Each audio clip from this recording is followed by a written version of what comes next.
Okay, Qi Gong, so what's Qi? Right? What is it? Typically it's translated as life force or animating force or energy that pervades everything that's ever been alive. The importance of Qi is that if you have it, you're alive. It flows, it permeates your organs, it permeates your muscles and tendons. It's actually around us all the time. We're in a sea of it right now. We're in a sea of charged particles right now. And so Qi, with that it would be called that animating force. The literal translation of Qi, there was an old way of describing it. The ancient Chinese, there were two characters that they used to use. The first character was for no, like does not exist, like wu, or no or empty, and the other one was fire. They'd say no fire. Now what does that mean? What does no fire mean? It's an interesting way of looking at it. I'm going to call this ancient definition a yin definition. No fire means that there's no friction or there's no tension. So you know when two things rub together, you create heat. And they're going to say that's fire. So they say, or if things become stagnant in a body, let's say there's not enough circulation, they can fester, become infected, and swell, and then we get fire again. So if something moves too fast or doesn't move fast enough, we get fire. And so they say no fire. And they say, how do we get to no fire? That means the person's in balance. When your mind is agitated, if you're nervous, you sweat, right? If you're angry, you feel hot.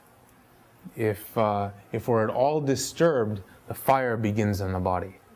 And so the ancient definition was saying, like, if you want to have life force, you have no fire. Now that was the old way of saying it and the old way of writing it. The more modern way of writing it, you see the first character, the first radical below, is rice in the steam that comes off of it. And so food. And the second radical is air. And so how do we obtain energy? We eat and we breathe.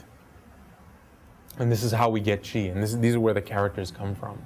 So the yin definition says, okay, if I'm calm, I'm relaxed, and I'm in balance and in harmony, I have good energy, I have Qi, I have no fire.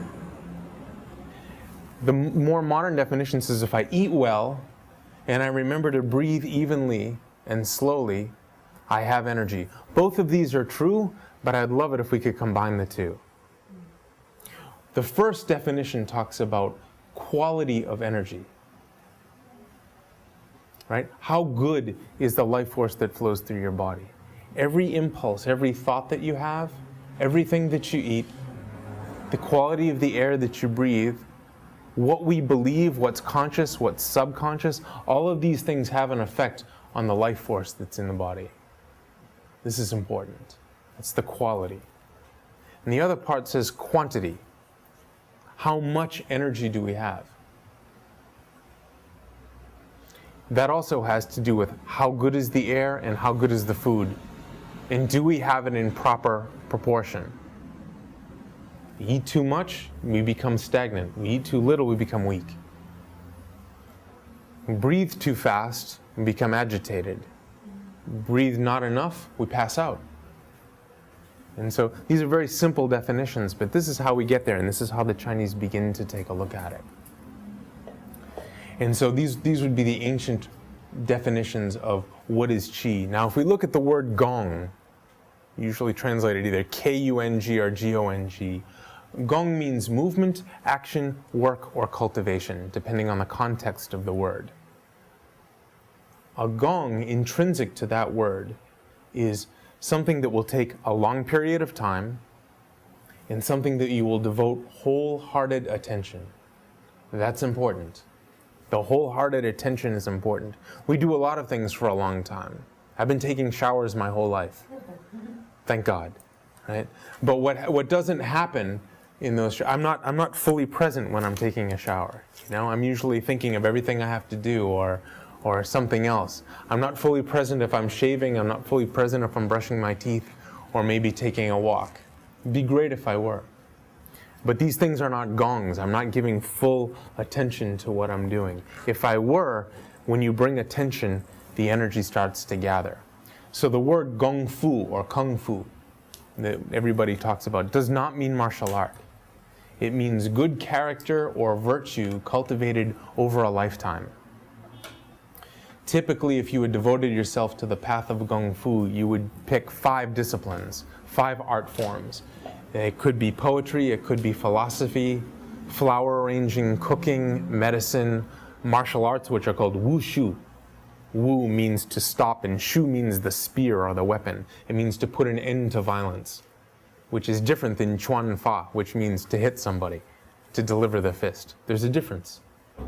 Wushu is different than chuan fa. Kung Fu is not fighting.